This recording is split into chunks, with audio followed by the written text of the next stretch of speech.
Hello বন্ধুরা, আমি রাজস্থানে থাকি। আর রাজস্থানে তো সেরকম একটা গাছ দেখা যায় না। তো এই যে আজকে তো এখন খুব গরম, অনেক গরম। এই যে আমার মাথার উপরে যে গাছটা দেখতে পাচ্ছেন, এটা হলো বট গাছ। আর বট গাছের নিচে তো জানি না কেমন বাতাস আর ছায়া। তো এত গরম পড়তেছে যেখানে না দাঁড়িয়ে একটু পারলাম না, তাই ভিডিওটা করলাম। আসলেও খুব শান্তির বাতাস এইখানে।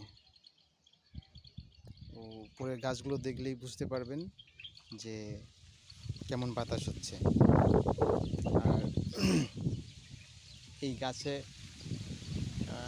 অল টাইম দুইটা ময়ূর থাকে, সব সময় ময়ূর বসে থাকে।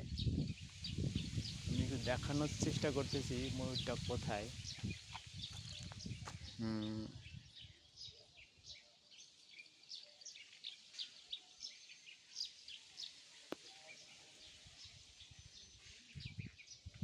ওই যে উপরে বসে আছে দুটো।